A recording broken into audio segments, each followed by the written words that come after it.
Hi everyone, and welcome back to Stamp with Anna. And today I'm going to show you the third and final double Z fold card that I've been featuring this week. And this is a slight modification to the one that I made on Monday.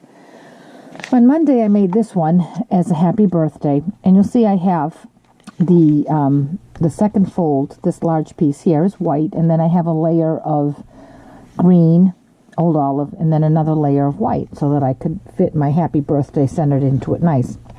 On this one here, which I've made as a Hanukkah card, I couldn't do that because I had to make room for 9 candles.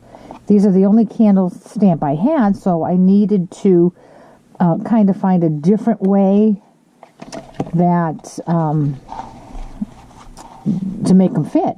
And although this one is nice with the multiple layers, I think that this one, using this is an old designer series that has nice silver foil and embossing in silver and using a silver ribbon, kind of makes up for the fact that I wasn't able to add an extra layer in there. And I do, if you follow me, you know that I do like multiple layers, but I had to adjust and redesign for this one to make it all fit.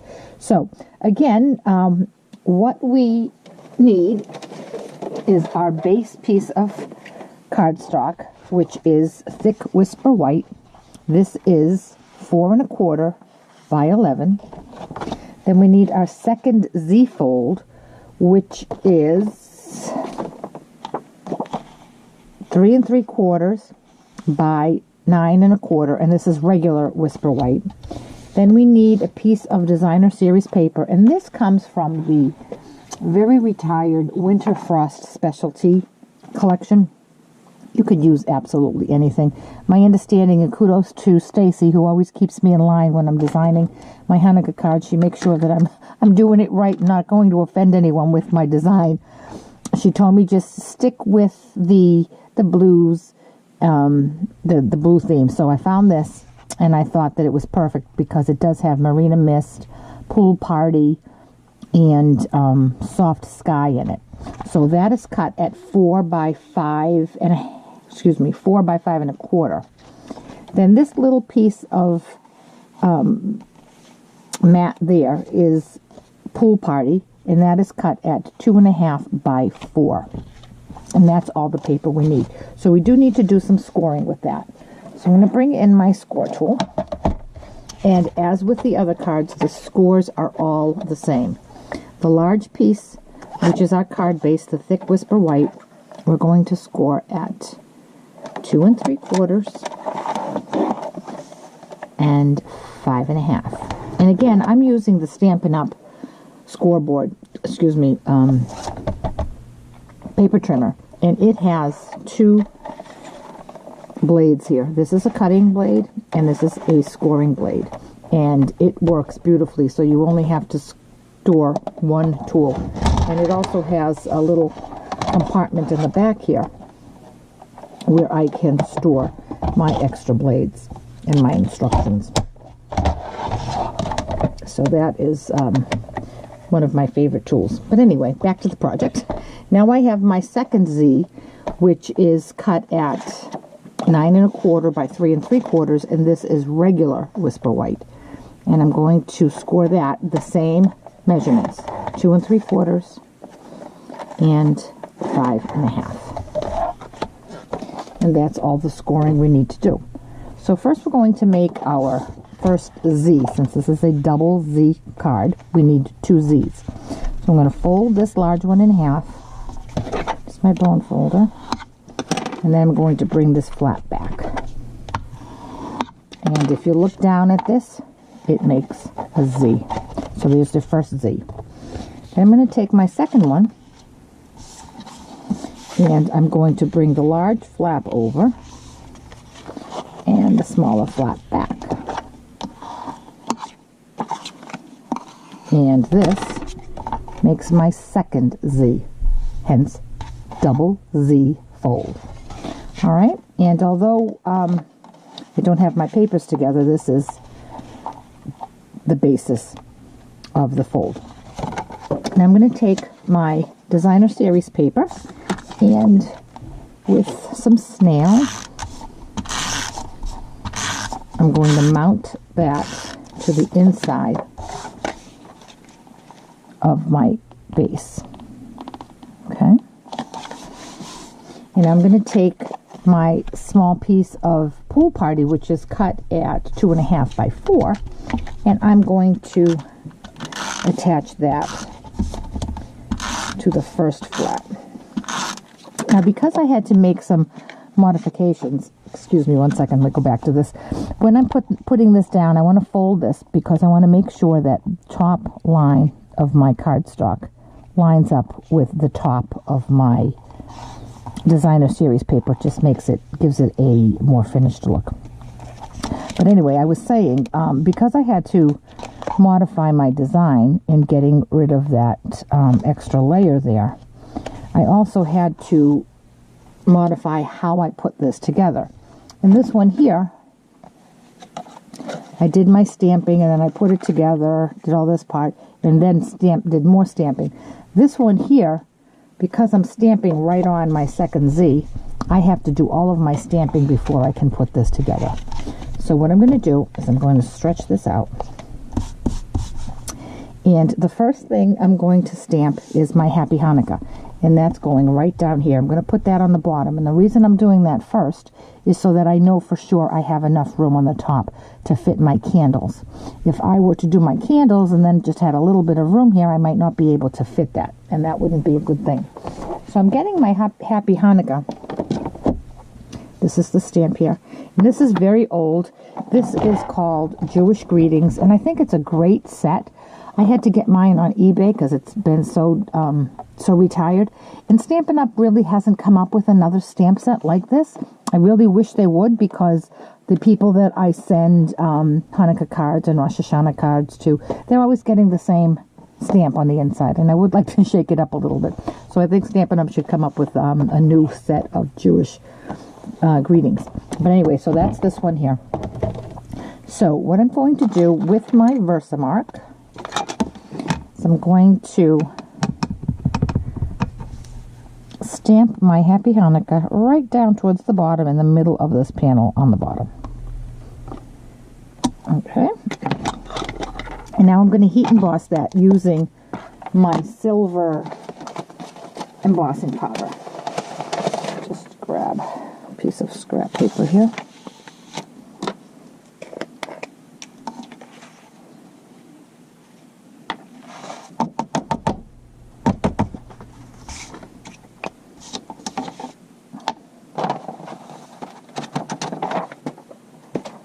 Alright, and now I'm going to bring out my heat tool and heat that up. And that should just take a second because it's a small little section.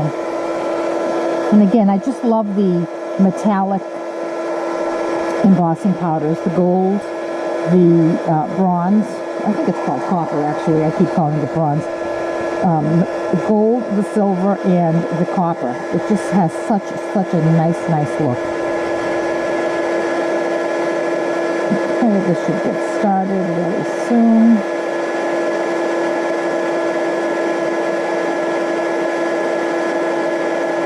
And here it comes. I'm like a kid on Christmas morning when I watch my embossing happen. It just never gets old. I just love watching it. It's like magic to me.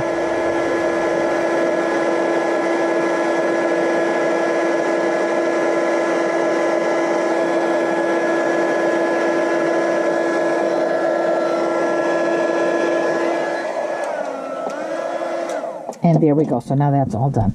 So now I'm going to get started on my candles. And for the candles, I am using this birthday banners.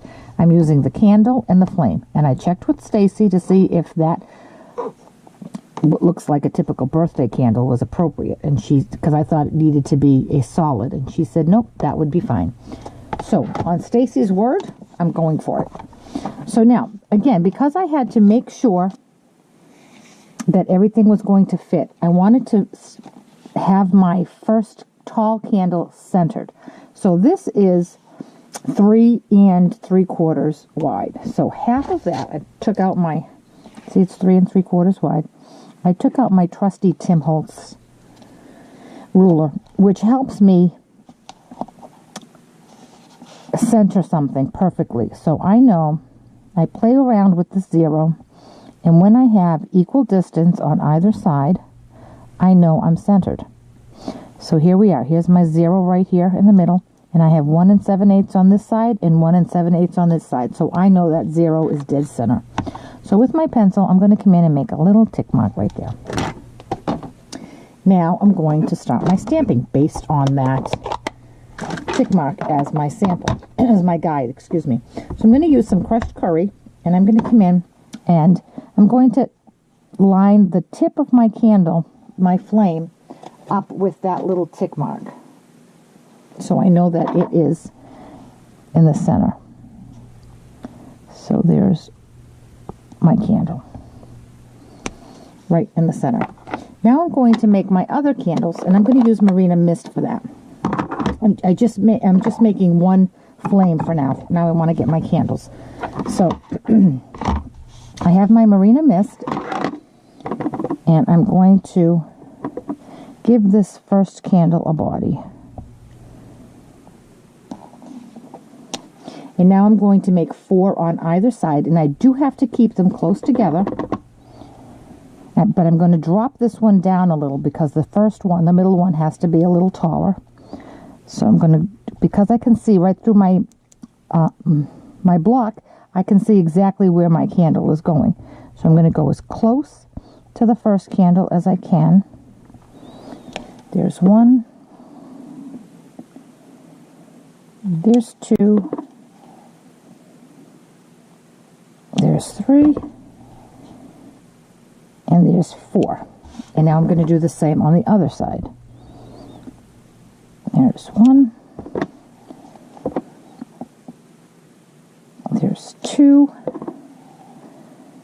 There's 3.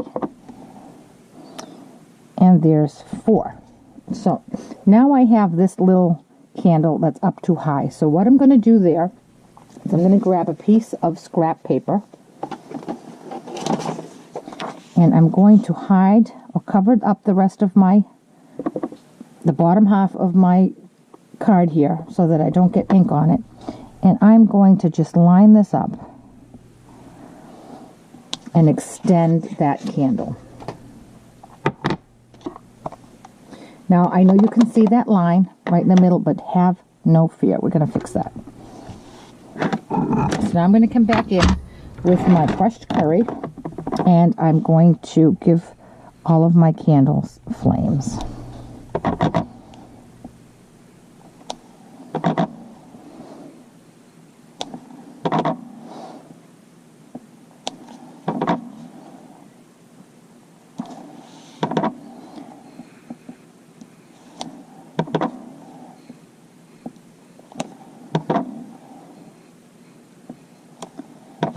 Try to reline that one up right there.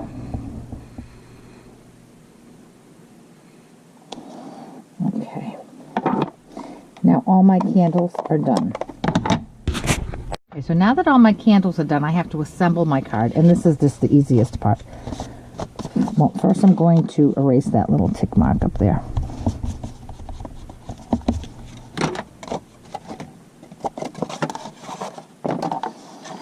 And this is how my card is going to look. Now I want to align this piece here so that I have an even border all around. Okay, so I like that. I'm going to hold that down, flip that over, and now I'm going to apply some snail. And bring that back. Okay.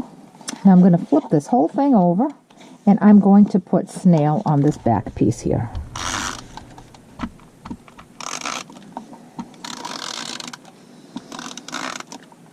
And I'm going to take this back flap, bring that over, and press, and now I know I have it perfectly aligned. Now that little line there, what I did was I made a bow using the 1/8 inch metallic ribbon. Here's my bow. I'm going to take a glue dot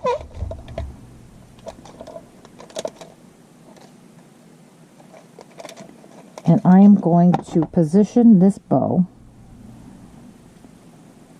so that it covers that line right there.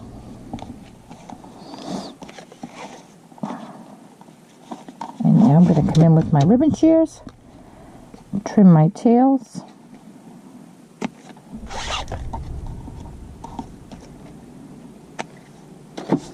And there's my Happy Hanukkah card. Oh, I forgot to do the inside. Oh, goodness. Okay. Sorry about that. I have this stamp that says, "May each candle you light bring warmth to your heart and home." I'm going to ink that up in Marina Mist, and I'm going to do that. Stamp that right there. And now my card is complete. Sorry about that. And there we go. There's the one we just made, and there's our sample card. If you have any questions at all about this double Z fold technique, or if you have any questions about Stampin' Up! Products, and although the stamp set and the paper here are the sentiments, and the paper here are retired, the other products are still available. So if you have any questions about the process to make the card or any of the products, or if I can help you obtain any of the products, certainly contact me through my blog, www.stampwithanna.blogspot.com. Thanks so much, and I'll catch you back here next week with 3 more projects. Bye-bye.